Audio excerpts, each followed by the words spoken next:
हर हर महादेव। श्री शिवाय नमस्तुभ्यम।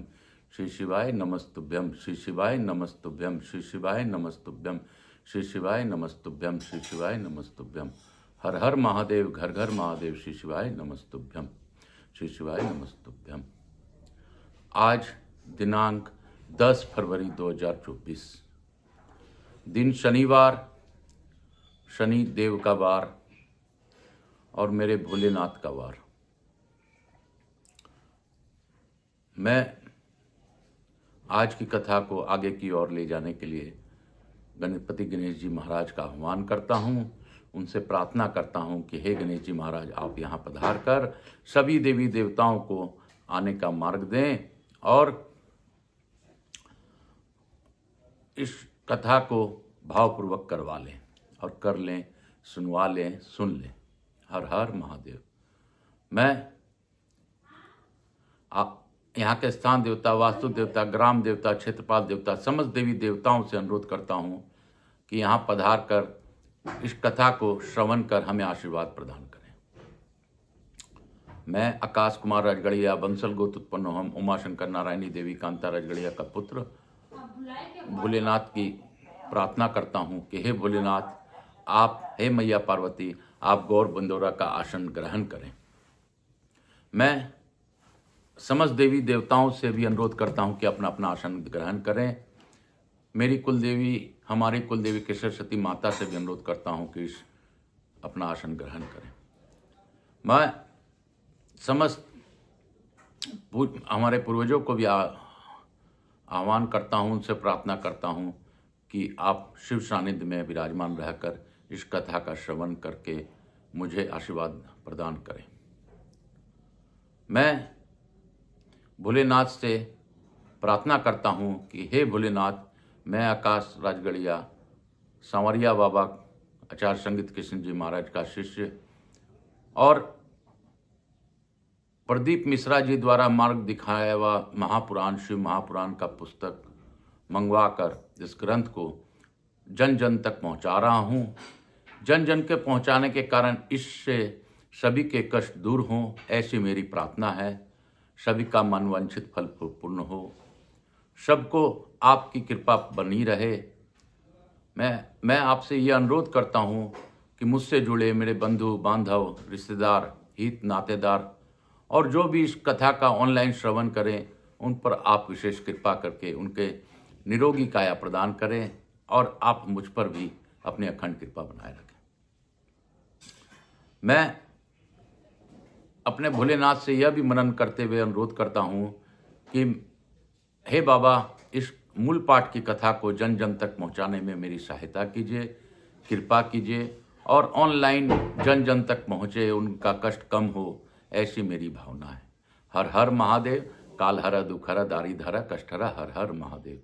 श्री शिवाय नमस्तुभ्यम। श्री शिवाय नमस्तुभ्यम। भोले हे बम भोले, तेरी काशी में गंगा है, उस गंगा में हम नहाने आए हैं बाबा। उस गंगा में गंगा तीर्थ में स्नान करने आए हैं बाबा। हर हर महादेव। हर हर गंगे। हर हर महादेव। हर हर गंगे। हर हर गंगे। हर हर गंगे। हर हर गंगे। हे मोक्षदायिनी गंगा, शिव के जटाओं से निकली और शिव में ही विलीन हो गई गंगा। जिस जगह तुम्हारा भाव होता, उस जगह लोगों को तारती है गंगा। आपके गंगा नाम से ही सारे कष्ट मिट जाते। हर हर गंगे। हर हर गंगे। हर हर महादेव। हर हर महादेव। हर हर महादेव। कैलाशी काशी के वासी अविनाशी से हर हर महादेव। हर हर महादेव। हर हर महादेव। हर हर महादेव। श्री शिवाय नमस्तुभ्यम। हर हर महादेव। हर हर महादेव। हर हर महादेव। तो आज की कथा हम लोग प्रारंभ करेंगे। कल हम लोग ने 6ठे अध्याय तक उमा संहिता का पढ़ा था। सुना था। आज हम लोग 7वें अध्याय में प्रवेश करके उमा संहिता को आगे की ओर श्रवण करेंगे। मैं आपसे पुनः यह प्रार्थना करता हूँ कि भावपूर्वक इस कथा का श्रवण करें, सुने, सुनाए और अपने घर में जोर जोर से बजाएं। मूल पाठ होने के कारण इसका लाभ आपके जीवन में अवश्य ही मिलेगा। हर हर महादेव। अर्थ 7वां अध्याय। बोलो काशी काशी शिव काशी मोक्ष नगरी काशी की। सनत कुमार बोले, 4 प्रकार के पापों के कारण विवश होकर समस्त शरीरधारी मनुष्य भय को उत्पन्न करने वाले घोर यमलोक को जाते हैं।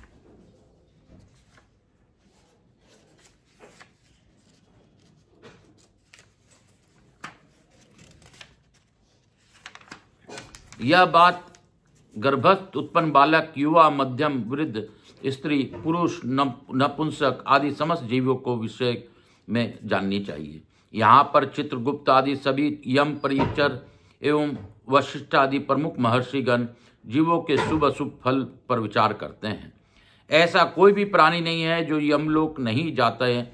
उसे अच्छी तरह विचार कर लीजिए कि अपने किए कर्म का फल अवश्य भोगना पड़ता है। उनमें जो शुभ कर्म करने वाले सौम्यचित एवं दयालु होते हैं, वे मनुष्य यमलोक के सौम्य मार्ग तथा पूर्व द्वार से जाते हैं।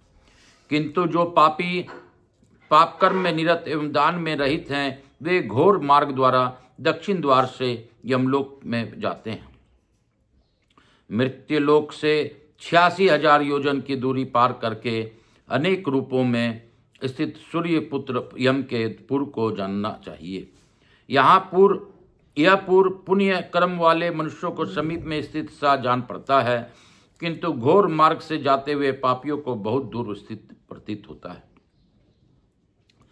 तीक्ष्ण कांटों से युक्त, कंकड़ों से युक्त, छुरी की धार के समान तीखे पाशनों से बने हुए, कहीं जोंकों से भरे हुए तथा बहुत कीचड़ से युक्त, कहीं लोहे की सुई के समान नकुले कुशों से युक्त, कहीं नदी तट जैसे दुर्गम स्थानों से अति विषम तथा वृक्षों से परिपूर्ण पर्वत से युक्त और प्रथम अंगारों से युक्त मार्ग से दुखित होकर पापी लोग जाते हैं। वर मार्ग कहीं भयानक गड्ढों से, कहीं अत्यंत दुष्कर झीलों से, कहीं अत्यंत जलती हुई रेतों से, कहीं तीक्ष्ण कांटों से, कहीं अनेक शाखाओं वाले फैले हुए बांस के वनों से व्याप्त है। मार्ग में कहीं भयानक अंधकार है और कहीं पकड़ने के लिए कोई आधार नहीं है। वह मार्ग कहीं लोहे के तीखे श्रृंगाटकों से, कहीं दावानल से, कहीं प्रतप्त शिलाओं से तथा कहीं बर्फ से व्याप्त है। वह मार्ग कहीं कंठ तक शरीर को डुबो देने वाले रेत से, कहीं दुर्गंध युक्त जल से तथा कहीं कंडों की अग्नि से व्याप्त है। वे नारकीय जीव कहीं अति भयानक सिंहों, भेड़ियों, बाघों तथा मच्छरों से, कहीं बड़ी बड़ी जोंकों से, कहीं अजगरों से, कहीं भयंकर मक्खियों से, कहीं विषधर सर्पों से, कहीं बल से उन्मत्त होकर रोंद डालने वाले मत वाले हाथियों से, अपने नकुली दांतों से मार्ग को खोदते हुए शुक्रों से, तीक्ष्ण सिंग वाले भैंसों से, संपूर्ण हिंसक जंतुओं से, भयानक डाकनियों से, विकराल राक्षसों से और घोर व्याधियों से पीड़ित होते हुए यमलोक जाते हैं। वे पापी जन कहीं अत्याधिक धूल से भरे प्रचंड आंधी और बड़े बड़े पाशनों के वृष्टि से आहत किए जाते हुए, कहीं दारुण विद्युतपात से जलाए जाते हुए और कहीं चारों ओर से महती बाण वृष्टि से विधे जाते हुए आश्रयहीन होकर यमलोक जाते हैं। वे गिरते हुए ब्रजपातों से, दारुण उल्कापातों एवं धधकते हुए अंगारों की वर्षा से जलाए जाते हैं। वे प्रचुर धूल वर्षा से आच्छादित होकर रोते हुए हैं और महामेघों के घोर ध्वनि से बारंबार भयभीत होते हैं। वे चारों ओर बरसते हुए तीखे शस्त्रों से आहत किए जाते हुए तथा अत्यंत क्षारीय जलधाराओं से सिंचित किए जाते हुए यमलोक गमन करते हैं। रूखी तथा कठोर स्पर्श वाली अत्यंत शीतल वायु के द्वारा पीड़ित होकर पापी लोग सिकुड़ जाते हैं तथा सूख जाते हैं। इस प्रकार के भयंकर पाथे रहित निर्लंब, कठिन, चारों ओर सर्वथा जलहीन, अत्यंत विषम, निर्जन, आश्रयहीन, घोर अंधकार से परिव्याप्त, कष्टकारक तथा संपूर्ण दुष्ट आश्रयों से युक्त मार्ग से जो मूढ़ तथा पाप कर्म वाले जीव हैं, वे सब यमराज के आज्ञाकारी महाघोर दूत द्वारा बलपूर्वक यमलोक ले जाए जाते हैं। वे अकेले पराधीन मित्रों और बंधुओं से रहित होकर अपने कर्मों की सोचते हुए बार बार रोते हैं। वे प्रेत बनकर वस्त्रहीन, शुष्क, कंठ, ओष्ठ एवं तालु वाले, अशांत, भयभीत, जलते हुए एवं क्षुधा से व्याकुल होकर चलते रहते हैं। कोई मनुष्य जंजीर से बांधकर ऊपर की ओर पैर करके बलवान यमदूतों द्वारा खींचे जाते हुए ले जाए जाते हैं। कोई छाती के बल नीचे की ओर मुख किए हुए घसीटे जाते हैं, अति दुखित होते हैं। कोई केश पाश में रस्सी से बांधकर घसीटे जाते हैं। अन्य प्राणी ललाट को अंकुश से विदीर्ण किए जाने के कारण अत्यंत दुखित होते हैं और उतान किए हुए कुछ लोग कांटों से मार्ग से तथा अंगारों के मार्ग से ले जाए जाते हैं। किसी के दोनों हाथ पीछे की ओर बांधकर, किसी के पेट की रस्सी आदि से जकड़कर, किसी को जंजीरों से कसकर, किसी को दोनों हाथों से कील ठोककर और किसी के गले में रस्सी लगाकर खींचते हुए दुख देकर ले जाया जाता है। कुछ लोग जीभ में अंकुश चुभाकर रस्सी में से खींचे जाते हैं। कुछ लोग नाक छेद कर नथुनों में रस्सी डालकर उसके खींचे जाते हैं। गालों तथा ओठों को छेद कर उनकी रस्सी डालकर खींचे जाते हैं। किसी का हाथ, किसी का पैर, किसी का कान, किसी का ओठ, किसी का नाक, किसी का लिंग, किसी का अंडकोश, किसी के शरीर के जोड़ को काट दिया जाता है। कुछ लोग भालों तथा बाणों से बीधे जाते हैं। वे आश्रय रहित होकर इधर उधर भागते तथा क्रंदन करते हैं। वे मुदगरों से तथा लोह दंडों से बार बार पीटे जाते हैं और अग्नि तथा सूर्य के समान तेज वाले विविध भयंकर कांटों से तथा भांदी पालों से भेदे जाते हैं। इस प्रकार रक्त एवं मवाद का स्राव करते हुए तथा विष्ठा और कृमि से भरे हुए मार्ग से मनुष्य विवश होकर यमपुरी में ले जाए जाते हैं। वे भूख से व्याकुल होकर अन्न पानी मांगते हैं, धूप से संतप्त हो छाया की याचना करते हैं और शांति से दुखी हो अग्नि के लिए प्रार्थना करते हैं। जिन लोगों ने दान नहीं दिया वे इसी प्रकार सुख को याचना करते हुए यमालय जाते हैं, परंतु जिन लोगों ने पहले से ही दान रूपी पाथे ले रखा है के सुखपूर्वक यमालय ले जाते हैं। इस प्रकार के व्यवस्था से कष्ट पूर्वक वे जब यमपुरी पहुंचते हैं तब धर्मराज की आज्ञा से दूतों के द्वारा उनके आगे ले जाए जाते हैं। उनमें जो पुण्य आत्मा होते हैं उन्हें यमराज स्वागत, आसन, दान, पाद तथा अधर के द्वारा प्रेम पूर्वक सम्मानित करते हैं और कहते हैं कि शास्त्रोक्त कर्म करने वाले आप महात्मा लोग धन्य हैं, जो कि आप लोगों ने दिव्य सुख प्राप्त करने के लिए पुण्य कर्म किया। अब आप लोग इस दिव्य विमान पर चढ़कर दिव्य स्त्रियों के भोग से सुभूषित तथा संपूर्ण वांछितों से युक्त हो निर्मल स्वर्ग को जाएं। वहां पर महान भोगों को भोग करके अंत में पुण्य का क्षय हो जाने पर जो कुछ अशुभ शेष रहेगा उसे आप लोग पुनः यहाँ पर भोगेंगे। जो धर्मात्मा पुरुष हैं वे धर्मराज को अपने मित्र के समान समझते हैं और उन्हें सौम्य मुख वाला देखते हैं। जो क्रूर कर्म करने वाले भी यमराज को भयानक दाढ़ युक्त, विकराल मुख वाला, कुटिल भों युक्त नेत्र वाला, ऊपर उठे हुए केशों वाला, बड़ी बड़ी मूछ एवं दाढ़ी वाला, क्रोध के कारण फड़कते ओटों वाला, 18 भुजाओं वाला, कुपित काले अंजन के पहाड़ के समान संपूर्ण आयुधों को धारण किए हुए हाथों वाला, अपने दंड से सबको डांटते हुए बहुत बड़े भैंस पर आरूढ़ एवं जलती हुई अग्नि के समान नेत्र वाला समझते हैं।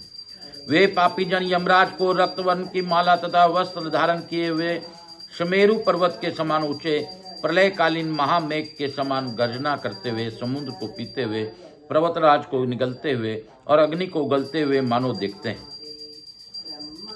काल अग्नि के समान प्रभाव वाले मृत्यु उनके समीप स्थित है और वही काजल के समान प्रतीत होने वाले काल देवता तथा भयानक विकृतांत देवता भी स्थित है। मारी, उग्र महामारी, भयंकर कालरात्रि, कुष्ठ आदि नाना प्रकार के भयानक व्याधियां भी वहां मूर्तिमान होकर तथा शक्तिशूल अंकुश, पास, चक्र, खड़ग आदि शस्त्रों के हाथों में के लिए हुए और छुर, तरकश, धनुष आदि धारण किए हुए ब्रज तुल्य तुंड वाले रुद्रगण भी वहां विद्यमान हैं। नाना प्रकार के शास्त्रों को धारण किए हुए भयंकर महावीर वहां स्थित हैं और कालंजन के समान कांति वाले तथा समस्त शास्त्रों के हाथों के लिए वे कुछ असंख्य भयानक तथा महावीर यमदूत वहां विद्यमान हैं। पापी लोग इन परिचारकों से घिरे हुए घोर दर्शन वाले उन यमराज को तथा भयंकर चित्रगुप्त को देखते हैं। उस समय यमराज उन पापियों को अत्यधिक धमकाते हैं और भगवान चित्रगुप्त धर्म युक्त वचनों से उन्हें समझाते हैं। इति श्री शिव महापुराणे पंच उमा संहितायां नरकाल लोक मार्ग यमदूत वर्षम स्वरूप वर्णनम नाम 7वां अध्याय। इस प्रकार श्री शिव महापुराण अंतर्गत 5वीं उमा संहिता में नरक लोक मार्ग तथा यमदूत स्वरूप वर्णन नामक 7वां अध्याय पूर्ण हुआ। बोलो काशी काशी शिव काशी मोक्ष नगरी काशी की जय। काशी काशी शिव काशी मोक्ष नगरी काशी की। मैं आप सब उसको धन्यवाद देता हूं कि आप लोग इस कथा का श्रवण कर रहे हैं। मैं आपसे अनुरोध करता हूं कि आकाश राजगढ़िया यूट्यूब चैनल को ज़्यादा से ज़्यादा लोगों तक पहुंचाइए, मूल पाठ सुनिए, सुनाइए और इससे लोगों को शिव महापुराण के सत्य के बारे में जानने और सुनने का अवसर प्रदान कीजिए। आपके जीवन में कष्ट निश्चित रूप से कम हो जाएंगे अगर आप एक लाठी भी लगाएंगे, यानी एक लोगों को भी सब्सक्राइब करवाएंगे। आप प्रयास कीजिए, भोलेनाथ तो अपना कार्य करेंगे ही, लेकिन आपके प्रयास से की आशा उनको हमेशा रहती है। आज की शिव महापुराण की इस कथा को हम यहीं पर विराम देंगे और बाबा भोलेनाथ के चरण कमलों में प्रणाम करते हुए आज लघु आरती करते हुए इस कथा को यहीं पर विराम देंगे। बोलो काशी काशी शिव काशी मोक्ष नगरी काशी की जय। मोक्ष नगरी काशी की जय। मोक्ष नगरी काशी की जय। बोलो भोला सब दुख काटो हमारा, ए शंभु सब दुख काटो हमारा। हर हर महादेव। कपूर गौरम करुणावतारम संसार सारम भुजगेंद्रहारम सदा वसंतम हृदयारविंदे भवम भवानी सहितम नमामि। श्री राम जय राम जय जय राम रघुपति राघव राजा राम। श्री राम जय जय राम। श्री राम जय जय राम। हर हर महादेव। श्री शिवाय नमस्तुभ्यम। श्री शिवाय नमस्तुभ्यम। श्री शिवाय नमस्तुभ्यम। हर हर महादेव। हर हर महादेव। हर हर महादेव। शीतलीकरण अहम करिष्येत्। गंगा गंगा हर हर महादेव। हर हर महादेव। हर हर महादेव। हर हर महादेव। हर हर महादेव। हर हर महादेव। हर हर महादेव। हर हर महादेव। हे भोला सब दुख काटो हमारा, शंभो सब दुख काटो हमारा। शिव शंकर जपूं तेरी माला, बाबा भोला जपूं तेरी माला के सब दुख काटो हमारा। मैं प्रथम पूज्य देव गणपति गणेश जी महाराज से अनुरोध करता हूं कि आप रिद्धि सिद्धि शुभ लाभ लक्ष्मी जी महारानी कुबेर जी के साथ हमारे यहाँ निवास कर सभी पर अपनी अखंड कृपा बनाए रखें। आवाज समस्त देवी देवताओं से अनुरोध करता हूं कि हम लोगों को आशीर्वाद प्रदान कर अपने स्थान को गमन करें, पुनः बुलाने पर पधार कर हमें आशीर्वाद प्रदान करें। मैं अपने भोलेनाथ और मैया पार्वती को धन्यवाद देता हूं कि उन्होंने गौर बिंदोरा रूप में इस कथा को श्रवण किया और कर रहे हैं और मुझसे इस कथा को करवा रहे हैं। मेरे में सच में कोई क्षमता नहीं है। मैं अपने महादेव से स्मरण पूर्वक प्रार्थना करता हूं, संभव हो तो आप लोग भी प्रार्थना कीजिए। हे महादेव, मैं आकाश कुमार राजगढ़िया बंसल गोत्रोत्पन्न उमा शंकर नारायणी देवी कांता राजगढ़िया का पुत्र, सांवरिया बाबा का शिष्य, हमारी कुल देवी के सरस्वती माता, मैं आपसे प्रार्थना करता हूं कि हे बाबा विश्व का कल्याण कीजिए, सभी पर अपनी अखंड कृपा बनाए रखिए, सभी के कष्टों का निवारण कर दीजिए महादेव। और मुझसे जुड़े मेरे बंधु बांधव रिश्तेदार सब पर कल्याण कीजिए। जो भी इस ऑनलाइन इस कथा का श्रवण करे उनका संपूर्ण कामना पूर्ण कीजिए महादेव। और इस ऑनलाइन के मूल पाठ के श्रवण से जो उनको मूल पाठ सुनने का फल प्रदान कीजिए महादेव। मेरे पितरों को भी मोक्ष प्रदान कीजिए और मेरे रिश्तेदारों को भी पितरों का मोक्ष प्रदान कीजिए। जो भी इस कथा का ऑनलाइन श्रवण करे उनके भी पितरों को मोक्ष की प्राप्ति हो। सभी पर निरोगी काया प्रदान कीजिए महादेव। आप कष्ट को तारने वाले हैं, आप सभी के कष्ट को तारण करते हैं। हे महादेव, सबके कष्ट को तारते हुए सबका कल्याण करते हुए मुझे मेरे परिवार को किस प्रकार चलाना है वो आप जानिए, आपका काम जाने। मैं तो बस निमित्त मात्र हूँ। जिस प्रकार आप कपड़ा पहना देते हैं और लोगों को ढक देते हैं, उस प्रकार मैं तो बस एक शरीर हूँ और कपड़ा पहना हुआ हूँ। आगे आप जाने, आपका काम जाने। मैं तो आपका कठपुतली हूँ।